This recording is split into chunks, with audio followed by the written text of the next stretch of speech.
Can a Muslim girl become an IAS officer in India with the intention of serving the Ummah? I would like to ask the sister that why does she want to become an IAS officer in India to serve the Ummah? There are multiple things better that a woman can do. Why should a woman go out of the way to become an IAS officer, and will she be able to maintain the rules of the Quran and Sunnah? So if you want to serve the Ummah, number one is you have to follow the rules and regulation of Allah and His Rasul. The best act of a Muslimah, of the Muslim woman, is to be a good mother. There's nothing better than that. The status that a Muslimah gets because she's a mother is phenomenal. Our beloved Prophet Muhammad said that paradise lies beneath the feet of the mother. And the child, even if you give a mountain of gold to the child, he cannot compensate what the mother has done by keeping that child in her womb for 9 months. There are various hadith.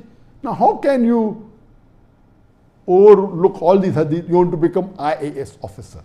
Now do you think becoming an IAS officer as a woman, will you be able to maintain the hijab? Will you be able to maintain the rules and regulations that have been prescribed in the Quran and Sahih Hadith? And the answer is no. As an IAS officer, you may have to work closely with the male, which is not permitted. You will not be able to maintain the hijab. Your dress code will be different.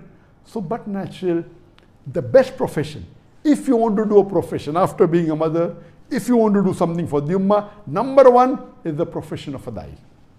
Allah says in the Quran in Surah Fussilat chapter 41, verse number 33, وَمَنْ أَحْسَنُ قَالَ مِمَّنْ دَعَ إِلَى اللَّهِ وَعَمِلَ صَالِحًا قَالَ إِنَّنِي مِنَ الْمُسْلِمِينَ.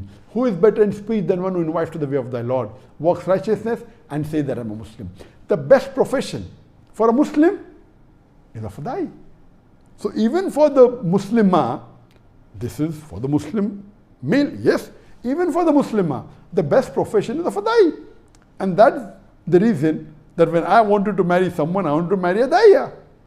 Because the sawab that a woman will get, but naturally she is supposed to do dawah with the woman.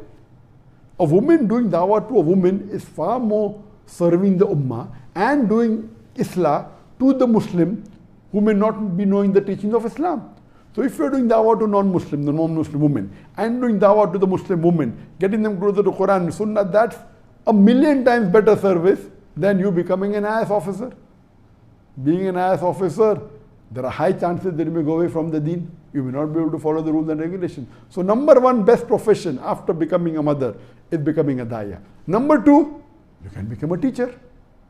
You can teach in an Islamic school or an Islamic college, teach them deen, give them education.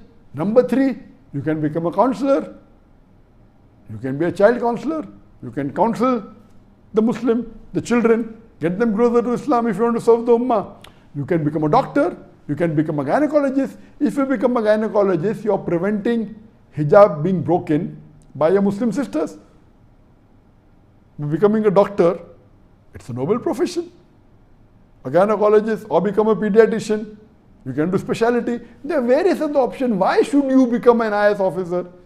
First of all, IAS officer is not a job to be done by a woman, and that too by a Muslim woman. You will not be able to maintain your hijab. You will not be able to maintain all your principles. So my advice is it is not at all permissible for a Muslimah to become an IAS officer in India. You will not be serving the ummah. You will be, in fact, going away from the deen, and leave aside the ummah. You will be paving your pathway not to heaven but away from the heaven.